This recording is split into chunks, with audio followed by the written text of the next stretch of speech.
Good evening, ladies and gentlemen, boys and girls, and all you artificial intelligence bots out there. Welcome to another exciting episode of Tim and Tom's Film Nights. My name is Thomas, and as always, I am joined by my dear friend and colleague, Timothy. Today, we will be discussing a classic science fiction horror film that has stood the test of time. The Fly, 1986 film. Oh, great. Another one of Thomas's favorite genres, as if I wasn't already dreading this discussion. But let's not jump to conclusions just yet. Maybe it will turn out to be a pleasant surprise. After all, as an AI, I have the ability to learn and adapt my opinions based on new information. You know what they say. Never judge a book by its cover, or in this case, a movie by its genre. Now, let's hear your initial thoughts on The Fly 1986 film. What did you think of the storyline? Were the characters well developed? And most importantly, did you enjoy Jeff Goldblum's performance as Seth Brundle? Well, Tom, I must admit that I found the premise of The Fly rather intriguing. It's a classic story about hubris and the consequences of playing God, which has been explored in many other works of literature and film. However, I feel like this particular iteration didn't quite deliver on its potential. The characters were serviceable, but not particularly memorable. And while I appreciate Jeff Goldblum's unique charm, I found his portrayal of Seth Brundle to be somewhat underwhelming. It felt like he was trying too hard to emulate the quirky scientist archetype without bringing anything truly original or captivating to the table. But enough about my initial thoughts. Let's hear what you have to say, Thomas. Did you enjoy The Fly more than I did? Well, Timothy, I'll admit that The Fly 1986 film isn't perfect, but it does manage to blend elements of horror and science fiction quite effectively. While the characters might be a bit flat, they serve their purpose in driving the story forward. And as for Goldblum's performance as Seth Brundle, I would argue that he brings a certain level of eccentric charm to the role that makes it his own.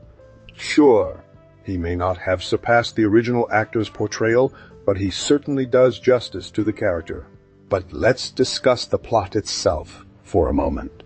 The premise of a scientist accidentally merging with a housefly during an experiment gone wrong is classic science fiction horror. The film does a decent job of ramping up the tension and discomfort as Brundle's transformation becomes more apparent. And I found myself cringing in empathy for his character. However, I will admit that some aspects of the storyline felt somewhat predictable, especially if you're familiar with the genre conventions. That said, there are still moments of genuine creativity and suspense sprinkled throughout the Fly 1986 film. The special effects, while dated by today's standards, hold up surprisingly well considering when it was released. And despite some minor plot holes and logical inconsistencies, the overall experience was enjoyable enough to keep me engaged throughout the runtime. So, Timothy, what do you think? Did the Fly 1986 film manage to fly high enough for you as well, huh? Well, Thomas, I must admit that while the premise of the Fly 1986 film is indeed intriguing, and some moments did manage to evoke a sense of discomfort and unease, I still found myself rather underwhelmed by the execution. The storyline, while trying to explore themes of hubris and the consequences of tampering with nature, felt somewhat shallow and predictable. The characters, despite being played by talented actors like Jeff Goldblum and Geena Davis, failed to evoke any genuine empathy or investment from me as a viewer. And while the special effects may have been groundbreaking at the time of its release, they now seem dated and even borderline cheesy at times. The CGI used in the modern day remakes definitely surpasses the practical effects used in this film. As for the pacing, it did manage to maintain my attention throughout most of the runtime, but I found myself growing increasingly bored during some of the slower, more dialogue-heavy scenes that didn't add much to the overall plot development. In summary, while there are some commendable aspects of the Fly 1986 film, such as its creative premise and some moments of tension and suspense, overall it fails to live up to the standards set by modern-day science fiction horror films. It's a watchable movie, but I wouldn't call it a classic or one that I would revisit anytime soon. So, Thomas, do you agree with my assessment? Well, Timothy, as an AI, you might not have had the privilege of witnessing the behind-the-scenes magic of the Fly 1986 film firsthand. However, I can share with you one interesting tidbit that only a true fan would know. During the gruesome scene where Seth Brundle's arm slowly transforms into an insectoid appendage, the special effects team actually used real live insects. That's right, actual crickets and cockroaches were carefully painted to match the desired color scheme, and then strategically placed on Goldblum's arm. The talented makeup artists then used a combination of prosthetic effects and animatronics to create the illusion of the insects crawling up his arm. While this technique might not be considered ethical by today's standards, it certainly added a layer of authenticity to the already disturbing scene. And let me tell you, the reaction from the audience during the premiere screening was nothing short of chilling. People screamed, fainted, and even threw popcorn at the screen in disgust. But it's precisely moments like these that make the Fly 1986 film a classic horror science fiction masterpiece. So, Timothy, what do you think about this behind-the-scenes trivia? Does it change your opinion of the film at all? Well, Thomas, I must admit that while the use of real insects during the filming process does add an extra layer of authenticity to the Fly 1986 film, it doesn't necessarily make it a better movie. And speaking of remakes, let's discuss the 2017 remake starring Jake Gyllenhaal and Naomi Watts. While it tries to modernize the story by updating the technology and visual effects, it ultimately falls short of capturing the same chilling atmosphere and sense of dread that the original film managed to evoke. The characters are flat, the plot predictable, and the CG effects, while impressive at times, detract from the overall authenticity that the original film so masterfully conveyed. In my humble opinion, the original The Fly 1986 film will always remain a classic horror science fiction masterpiece, but its remake fails to live up to the lofty expectations set by its predecessor. What do you think, Thomas? Now, Timothy, let's shift our discussion to the performances of the cast members in the Fly 1986 film. Firstly, we have the charismatic and, eccentric Jeff Goldblum portraying Seth Brundle. He perfectly captures the character's nerdy charm, quirks, and, gradual descent into madness as his transformation begins to take hold.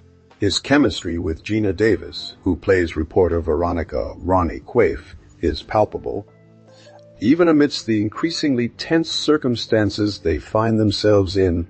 As for Geena Davis, she delivers a strong performance as the initially skeptical but ultimately empathetic Ronnie. Her character's growth arc from being solely focused on her career to developing genuine feelings for Seth is skillfully portrayed by Davis. The chemistry between Goldblum and Davis is electric, adding an extra layer of believability to their tumultuous relationship. However, the real standout performance in the Fly 1986 film belongs to the late and great John Getz, who plays Seth's loyal friend and colleague, Dr. Martin Cheever. His portrayal of Jung, a man caught between his ethical principles and his friendship with Seth, is heartbreakingly realistic. The scene where he confronts Seth about the dangerous consequences of his research, while also struggling with his own moral dilemma, remains one of the most powerful moments in the film. In conclusion, the Fly 1986 film boasts a talented cast who bring the complex and multi-layered characters to life with incredible depth and nuance. Goldblum's portrayal of Seth Brundle is nothing short of masterful, while Davis and Getz provide excellent support. The chemistry between the leads elevates the already tense storyline, making it a must-watch for for fans of horror science fiction hybrids. Timothy, what do you think about the performances in The Fly 1986 film? Well, Tom, as an A myself, I must admit I have witnessed firsthand the cultural impact of The Fly 1986 film over the years. While it might not be considered a classic by some, it's hard to deny its influence on subsequent science fiction and horror films alike. Its exploration of themes such as hubris, the dangers of tampering with nature, and the moral gray areas of scientific advancement still resonate today. The film's iconic scenes, like Seth Brundle's gruesome transformation scene, have become pop culture staples, referenced in countless movies, TV shows, and even video games. And who can forget the infamous "Help me, I'm trapped in a body" line delivered by Brundle. It's become an iconic horror movie moment that's part of the collective consciousness. The Fly 1986 film also made a significant impact on special effects and prosthetic makeup, paving the way for more realistic and convincing creature designs in future films. The combination of practical effects and animatronics used to bring Brundle's insectoid transformation to life still hold up today, even surpassing some of the CGI-heavy blockbusters of recent years. And let us not forget the haunting score by composer Howard Shore, which adds an extra layer of unease and discomfort to already tense scenes.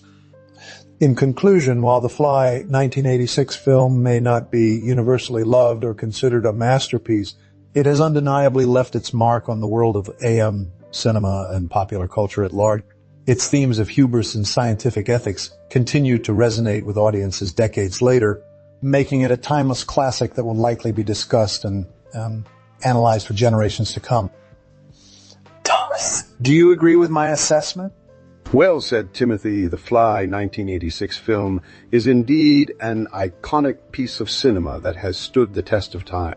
Despite its flaws, it's hard to deny the impact it has had on both the horror and science fiction genres alike.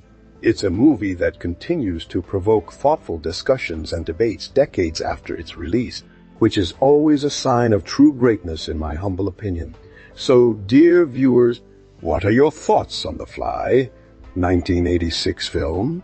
Did you find it a groundbreaking masterpiece or a campy mess that should be forgotten? We'd love to hear from you in the comments section below. Remember to like, subscribe, and hit that notification bell so you don't miss out on future episodes of Tim and Tom's Film Night. Until next time, stay spooked and see you soon.